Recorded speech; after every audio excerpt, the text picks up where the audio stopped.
ingresa hacia los pulmones. Entonces nosotros tenemos vías respiratorias de espacio muerto. ¿Por qué dicen volumen de aire y espacio muerto? Porque no hay intercambio de gases ahí. ¿Y cómo calculo el volumen de espacio muerto? Peso corporal por 2, por la ecuación de Bohr. Entonces imagínense, Peña, ¿cuánto pesas tú? 70 más o menos. Más o menos 70. Entonces 70 por 2 sería 140. Su espacio muerto es 140. Entonces, ¿cuánto le queda para intercambio de gases? 340, considerando que es 500 mililitros su BT, o volumen de aire corriente. ¿Bien? Entonces, miren, lo que nosotros inspiramos y lo que llega aquí al alveolo cambia. ¿Por qué? ¿Quién desplaza esa presión? La presión de vapor de agua a 37 grados centígrados. ¿Cuánto es la presión de agua o presión parcial de agua a 37 grados centígrados? 47 milímetros de mercurio. ¿Bien? Y lo que deben considerar acá es el manejo del PO2, lo que es AGA, análisis de gases arteriales. ¿Cuál es el PO2 arterial? Es 100. Venoso, 40. PCO2 arterial, 40. PCO2 venoso, 46 o 47. No hay ningún problema. Es importante para saber cuándo hay hipocapnia y cuándo hay hipercapnia. Las vías aéreas, por la teoría dicotómica de Weibel, nos permite establecer, son 23 veces se divide, pero hasta el 15 o 16 se establece una división, ¿no? De transición, porque entramos a lo que es de intercambio de gases, hematosis, aquí en los sacos alveolares, previo conductos respiratorios, bronquiolos respiratorios, conductos alveolares, sacos alveolares. Esta área de superficie alveolar, como les decía, es 70 a 100 metros cuadrados, o 70 a 90 metros cuadrados. ¿Qué más podríamos decir? Los bronquios aquí primarios, ¿se pueden colapsar o no se colapsan? ¿Sí o no? No, porque ofrece resistencia. El paso es directo. En cambio, ¿dónde puede haber colapso? En el conducto de transición, en los alveolos. ¿Y por qué hay colapso? Por las fibras musculares lisas. ¿Ya? Es lo que pasa con los asmáticos. ¿Cuándo hay broncoconstricción? Cuando hay una hiperreactividad bronquial. ¿Ya? No todos somos iguales, respondemos de diferentes maneras. ¿Y qué pasa cuando hay una hiperreactividad bronquial? Hay una broncoconstricción por contracción de la musculatura lisa. ¿Ya? ¿Y qué hacemos en ese momento? Si yo tengo ese riesgo de tener alergias o asma, hay un beta-2 adrenérgico, ¿sí? Agonista. ¿Qué hago? Una broncodilatación. ¿Qué hace el broncodilatador? A ver, imagínense cómo es el mecanismo. Va a actuar sobre el receptor alfa o beta. Beta. ¿Qué tipo? ¿Beta 1 o beta 2? Beta 2. ¿Y qué va a producir? Liberación del AMP cíclico, ¿ya?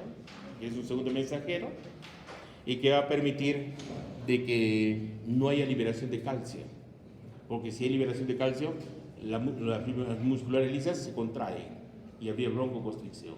¿Y cómo hace ese mecanismo? Apertura a los canales de potasio.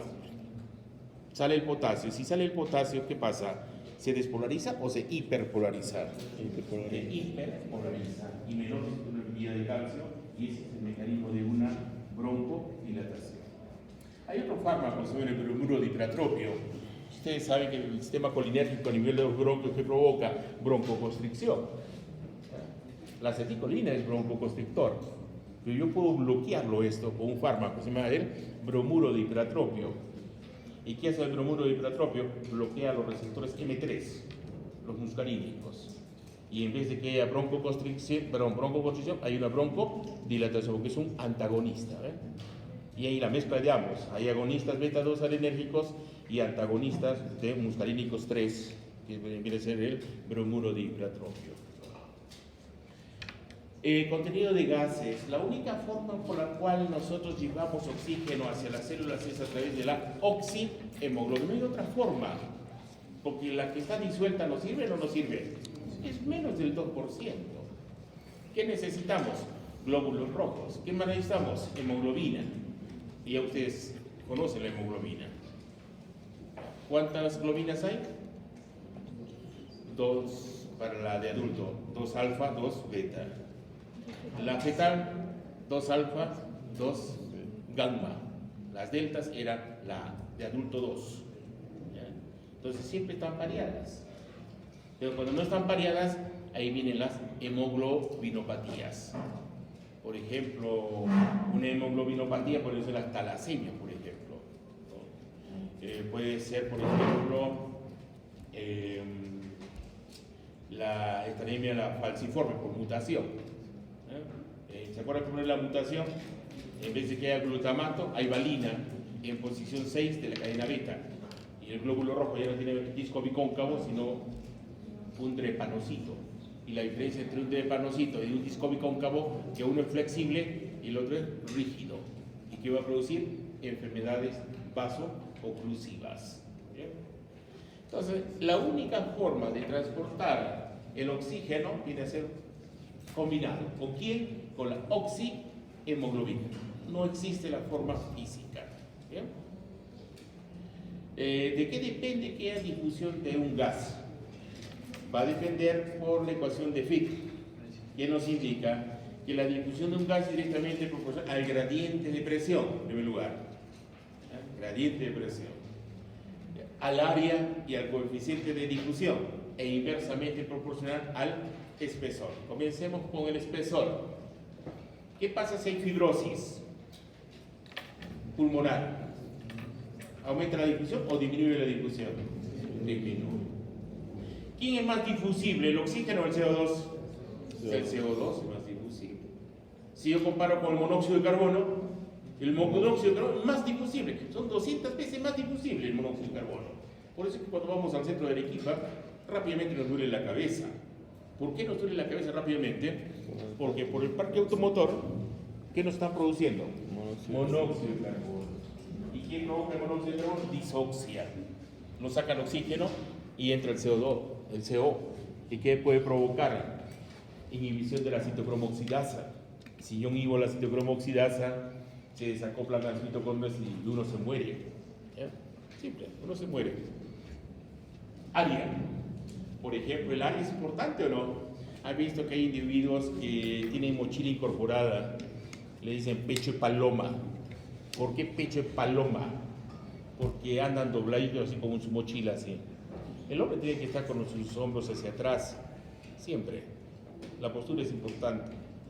Y nunca doblarse. El doblarse significa menor expansión de su caja torácica. Y si uno tiene restricción, por ejemplo, a ver, ven Herrera, ven para acá, vamos a hacerte una enfermedad restrictiva, ven. Por lo que está cerca. ¿Qué pasa si el Señor, yo impido que haya, a ver, inspira? ¿Puedes o no puedes? No puedes, no puedes, porque estoy haciendo una restricción, date gracias, estoy haciendo una restricción. Él no puede, cuando inspira, los alvéolos aumenta, antero, posterior, superior, inferior, aumenta el volumen. Pero como yo estoy impidiendo, su área de intercambio aumenta o disminuye. Disminuye. Es lo mismo que, por ejemplo, un minero tiene neumoconiosis, asbestosis, qué sé yo, producto de lo que él inspira, ¿no? La tierra, la sílice, todos los contaminantes. ¿El riesgo de un minero cuál es? ¿Obstructivo o restrictivo? Restrictivo. Pero como el minero va a un cerro y está solo ahí, ¿qué hace? Fuma. Todo minero fuma. Por su soledad le gusta tener algo en la mano. Y ese algo en la mano es un cigarro. ¿Y el tabaquismo qué provoca? Enfisema. Destrucción de la pared alveolar con atrapamiento de aire. Eso se llama EPOC, es obstructivo. Entonces un minero en qué acaba? En mixto, restrictivo y obstructivo. Esto van a valorar en prácticas a través de la espirometría dinámica. ¿Ya? Van a ver dos parámetros importantes, la capacidad vital forzada y el volumen giratorio forzado al primer segundo. Es bonito que lo diagnostiquen eso. Y hay dos espirómetros ahí en el laboratorio que lo manejan. Y por último, gradiente de presión. Entonces, ¿dónde conviene irse de luna de miel ustedes, señores? A la costa. A la costa, pues lógico. Si ustedes se van a Cusco, en Cusco pues van a tener 90 de PO2. Es menos, normalmente era 159. Y van a tener sorocho, mal de altura o enfermedad de monje medrano y van a vomitar. Y el olor de vómito es traumatizante. Van a provocar ruptura en su matrimonio. ¿Qué es matrimonio, Carito? La unión de dos. Eso es otra cosa, ese es servináculo. La unión de dos es servináculo. No es necesario casarse, tener el matrimonio o boda para hacer eso. El matrimonio es formar una familia. Ese es el matrimonio. De latín, matrimonium, ¿no? Formar una familia. Entonces ya dejan de mirarse a los ojos del amor y se agarran de la manito y miran el horizonte y ya establecen mecanismos a largo plazo, ya no a corto plazo. El enamoramiento es de corto plazo. Ustedes festejan su cumplemes, ¿no es cierto? Sí, yo los conozco, pues, sí los veo. Sí los veo. Pero ya cuando se casan, ya se van orientándose a las bodas. Bodas de papel, bodas de ébano, bodas de plata, de oro, ya son locos si llegan más de los 50, no serían locos. Pero es importante, miren, que entiende el alumno de fisiología esto, ¿no? Que el gradiente de presión es importante para el intercambio de gases o no, sumamente importante. Entonces, donde yo tenga mayor disponibilidad de PO2, ahí estoy mejor. Membrana alveolo-capilar. La membrana alveolo-capilar es donde se establece la hematosis, el intercambio de gases. Ingresa el oxígeno y sale el CO2 por un mecanismo totalmente pasivo. Difusión simple, no necesita un carrier, un mediador. ¿Por qué? Porque los gases son apolares. ¿Ya? Por eso, apolar. Entonces, entra y sale. Así como, por ejemplo, el alcohol. Cuando usted consume, ya desde la boca van absorbiendo, que lo único que se absorbe en boca, y al estómago se va absorbiendo, porque lo único que se absorbe en el estómago es agua y aspirina, si es que toman aspirina. Pero si toman alcohol, ya van absorbiendo. ¿Dónde se debe absorber todo lo que ingerimos? En el duodeno, yeyuno, ileo, pero la principal, ileo. Ahí es donde se absorbe, es la superficie absortiva. Entonces, miren, en esta estructura tengo tres tipos de células. Unas células donde se realiza el intercambio, que viene a ser los neumocitos tipo 1, ahí es intercambio. Pero tengo los neumocitos tipo 2, estos, los amarillitos. Los neumocitos tipo 2 tienen tres funciones.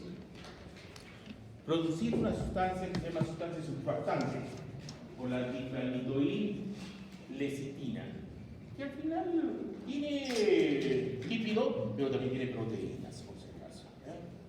La proporción es 90-10, algo por el estilo. Y hay 5 tipos de dipalmitoil-lecitinas: la A, la B, la C, la D y la E. Su principal función, ¿cuál es? Disminuir la tensión superficial. ¿Quién establece la tensión superficial? Esa película de agua que se encuentra rodeando el alveolo. ¿Ya?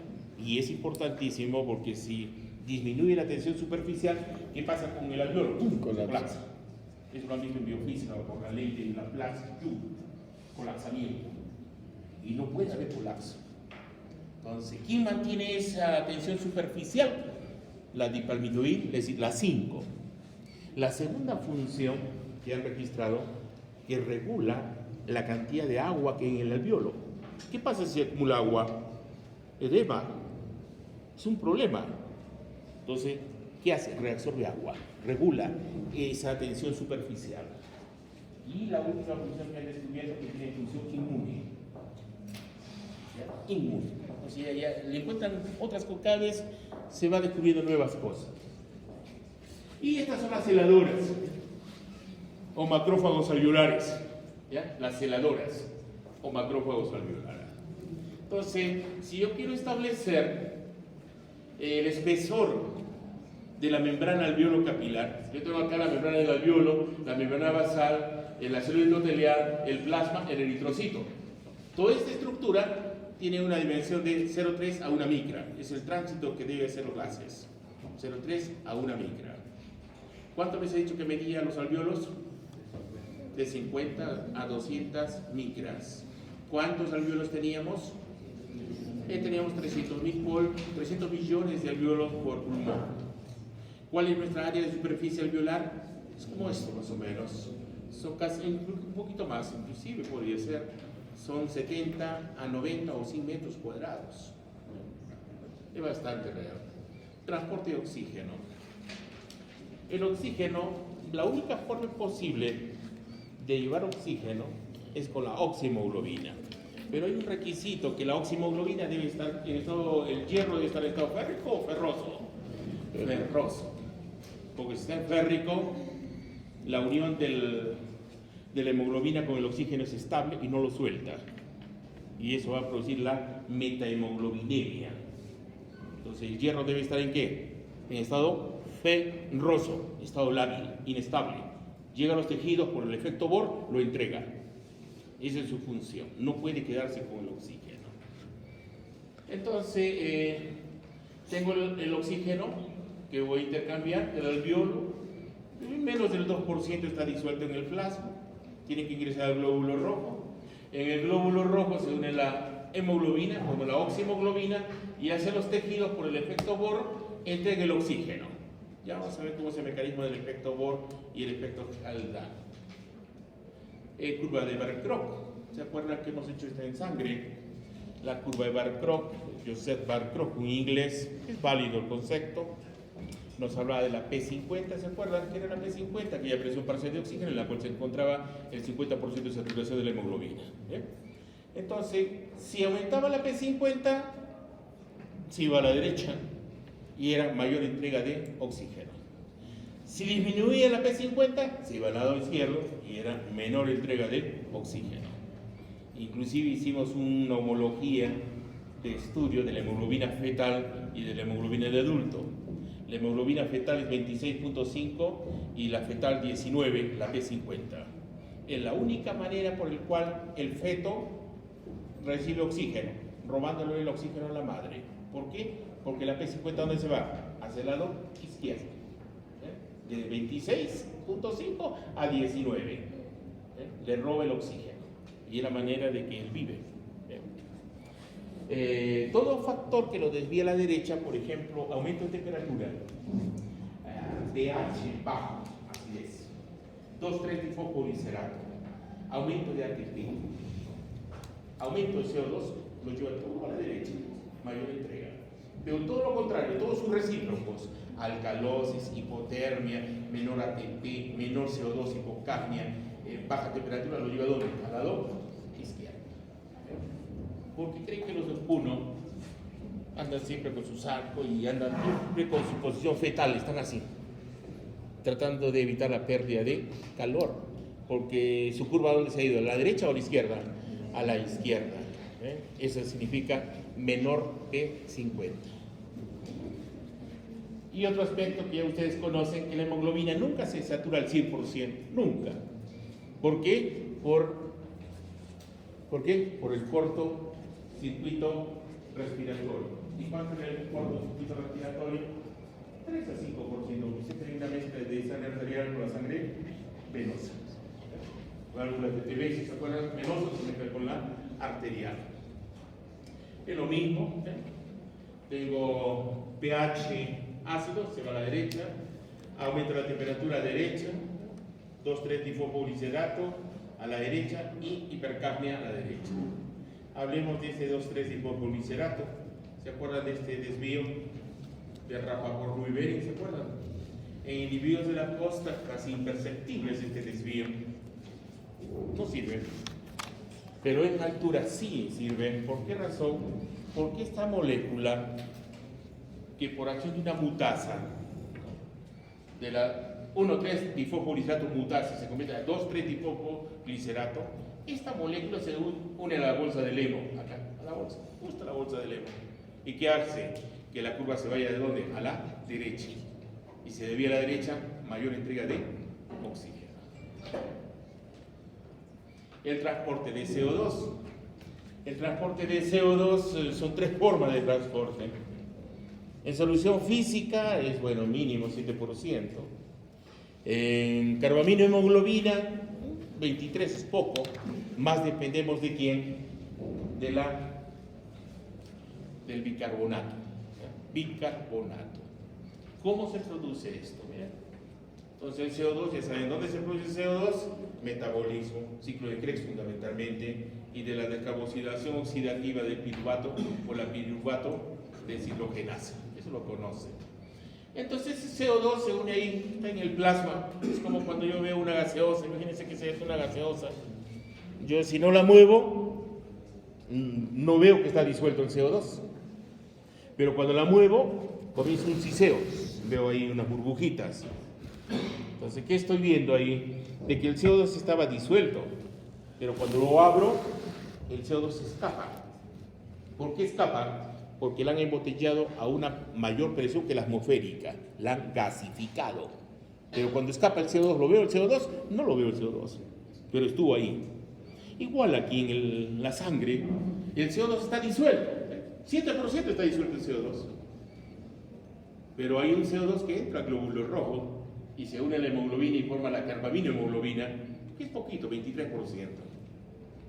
El más importante está aquí, el CO2 hidrata, nos da ácido carbónico, y de ácido carbónico se desprotona y nos da bicarbonato. Este bicarbonato, si se queda ahí, ese glóbulo rojo aumenta el 40% de su volumen. Y eso traería serios problemas. ¿Saben con quién lo intercambia? Con el cloro. Recuerden que el cloro era pasivo. ¿Por qué era pasivo?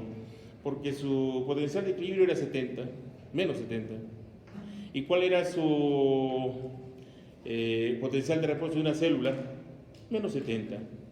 De tal manera, no altera mucho el fenómeno eléctrico.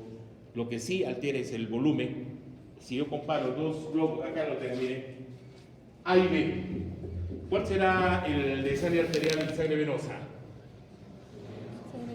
El de sangre arterial es A, el de sangre venosa es B. ¿Producto de qué? Más grande, del desvío de cloro. Acá lo que yo tengo es bicarbonato. Si se queda el bicarbonato dentro es un problema. Hay el desvío de cloro. Esto que ven de azul es una proteína. Es un antiporro que saca bicarbonato y mete cloro. Es la proteína de beta 3 que se llama. Entonces, el cloro ingresa, sale bicarbonato, el bicarbonato va hacia los capilares pulmonares y hay un evento contrario. El cloro que entró sale y el bicarbonato que salió entra. Igual catalizado por la misma proteína que es la proteína de beta 3. Entonces, ¿qué pasa con este bicarbonato? Se protona, nos da ácido carbónico, se deshidrata, me da CO2 y el CO2 es el que voy a eliminar a través de la ventilación hacia los alvéolos y hacia el medio ambiente. Entonces, tres formas de transporte: 1, físico; 2, carbamino; y 3, bicarbonato. Efecto Bohr y Haldane. Ambos van de la mano. ¿Qué viene a ser Bohr? El efecto del CO2 sobre la saturación y desaturación de oxígeno. ¿Dónde tengo más CO2? A nivel tisular, por el metabolismo. De tal manera que el aumento del CO2 me va a traer como consecuencia aumento de hidrógenos. Eso quiere decir acidez. ¿Ya? Acidez. Esa acidez permite que la hemoglobina se desature de oxígeno. Quiere decir, en otros términos, lo entregue el oxígeno. ¿Pero por efecto de qué? De la acidez. En cambio, a nivel pulmonar ocurre lo contrario. Cuando yo elimino CO2, me cargo de oxígeno, saturo la hemoglobina con oxígeno. Y también sigue siendo Bohr. Pero en paralelo funciona Haldane. Pero ya no por efecto de CO2, sino por efecto de oxígeno. El efecto de oxígeno, cuando se desatura el oxígeno, quiere decir la hemoglobina entrega el oxígeno en nivel tisular, se favorece que la hemoglobina transporte el CO2 como carbaminohemoglobina. Pero que no es muy importante, más es Bohr importante. Ahora, y cuando se elimina el CO2, por efecto de la saturación del oxígeno a nivel alveolar, se elimina el CO2 hacia el medio ambiente y los hidrógenos van a establecer una amortiguación, una acción buffer. que es importantísimo regular el pH de la sangre a 7,4. Entonces, de la mano van los dos, Haldane y Borg. Borg, ¿con qué está relacionado? El efecto de CO2 sobre carga y descarga de oxígeno. Haldane está relacionado el efecto del oxígeno sobre la carga y descarga de CO2. Van de la mano. Pero el más importante, ¿cuál es? Borg. ¿Por qué razón el Haldane no es muy importante? Porque no es la principal forma de transporte de CO2 como carbamina y hemoglobina, están solo el 23%. La principal es como bicarbo, por eso no es tan importante ni relevante, pero actúa de la misma manera. Hipoxipóxica, ¿se acuerdan qué era la hipoxipóxica? Era la menor presión parcial de oxígeno, eso era la hipoxipóxica. ¿Y se acuerdan qué provocaba por el sistema primaria, secundaria o relativa? Secundaria, porque la primaria es rubra vera, vasquezole, es una mielodisplasia. Es por una mutación en el cromosoma 9 del JAK2, ¿se acuerdan? En posición 617 se reemplazaba a valina por glicina, ¿se acuerdan o no? Bueno, es memoria a largo plazo, tienen que ser sus circuitos neuronales. Todo lo tienen, para adelante, para atrás, para adelante, para atrás, así como los espermatozoides se movían para adelante y para atrás, igual ustedes. Circuito neuronal. Entonces, tengo mecanismos inmediatos, en segundos respondo, rápido, pero no son los más importantes. Tengo quimioreceptores periféricos y tengo quimioreceptores centrales. ¿Ya? Los quimioreceptores periféricos responden rápido, pero cuando la presión de PO2 es menos de 70. ¿Cuánto es la presión parcial de oxígeno en arteria?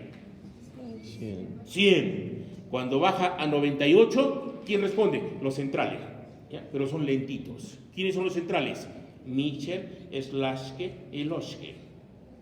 Pero ¿quiénes son los que responden más rápido? Los centros o cuerpos aórticos y los carotídeos. Pero son rápidos, pero responden cuando la PO2 es muy baja, a menos de 70 milímetros. Lo normal, ¿cuánto es? 100. ¿Ya? Si yo quiero compararlos, ahí de quimioreceptores periféricos, 20%. Centrales, 80%. ¿De quién dependo más? De los centrales, solo que son lentitos. Los rápidos, ¿quiénes son? Los periféricos, pero responden cuando ya estoy con una hipoxemia grave, a menos de 70 milímetros de mercurio. Entonces, ¿qué hacen los cuerpos carotídeos? Lo que hacen es hiperventilar. Ya ustedes saben, cuando hiperventilo, ¿qué pasa? Mi CO2, ¿qué pasa? Baja, porque es más difusible el CO2 que el oxígeno. Y cuando baja mi CO2, ¿qué provoco? Alcalosis. Y cuando provoco alcalosis, ¿a dónde se va la curva? Al lado izquierdo. Mayor afinidad de la hemoglobina por el oxígeno. Es lo que desencadena. Días de estar en esta condición, libero un mediador de la vía glicolítica. ¿Cuál es? El 2,3-difosfoglicerato. ¿De dónde formo eso? De un desvío que se llama el desvío de Rapaport-Louis-Berry. Y semanas, días, semanas, a nivel renal, yo voy a liberar una hormona que se llama la EPO. ¿En respuesta a quién? Al HIT. ¿Qué es el HIT? Una hormona, es un factor inducible por hipoxia. ¿Quién lo produce? El cromosoma 14q23.2, quiere decir el cromosoma brazo largo o corto, brazo largo, en la región 23.2. 23.2. ¿Y qué hace este HIT? Cuando yo estoy en altura, lo primero que hace es aumentar la EPO, aumentar el 2,3-difosfoglicerato, aumentar la angiogénesis. ¿Qué viene a ser la angiogénesis? Nueva vascularización. Y lo más importante, incrementar las enzimas glicolíticas. ¿Ya? Esta parte tiene que ustedes revisar este artículo de hipocapnia, que ustedes ya lo han vivido cuando los he hecho hiperventilar. Cuando hiperventila, ¿qué pasa con el CO2? Baja. Cuando baja el CO2, hipocapnia. ¿Cómo se encuentran los vasos, la circulación cerebral? ¿En vasoconstricción o en vasodilatación? Vasoconstricción, ¿por qué razón? El CO2 es vasodilatador. Como he bajado el CO2, hay vasoconstricción. Por eso que tengo mareos, me puedo desmayar, producto de la hipocapnia. Pero además existe algo importante, que se libera calcio. Y ese calcio que provoca excitotoxicidad. Y esa excitotoxicidad, el individuo puede convulsionar. Segundo, no entrega la hemoglobina el oxígeno. Esa es condición de hipocapnia, es un problema. Hasta que se regule. Una vez que se regule, vasodilatación y entrega de oxígeno. Y es bonito eso porque cuando uno experimenta esto, uno entiende muchas cosas. Cuando uno, por ejemplo, va a exponer un seminario, hay alumnitos que comienzan a hiperventilar. Ese es el que pierde, se olvida todo. Pero si el alumno que viene tranquilo, está preparado, controla su ventilación, maneja el diafragma, nunca va a hiperventilar. Porque si yo hiperventilo, es como la novia, ¿no? Van al matrimonio y la novia se desmaya en los brazos del cura. Para eso llegaron al matrimonio. Locura, ¿no? Bien, un minuto, vamos a descansar. A ver, los veo. ¿Qué pasa? ¿Los han golpeado? Los veo.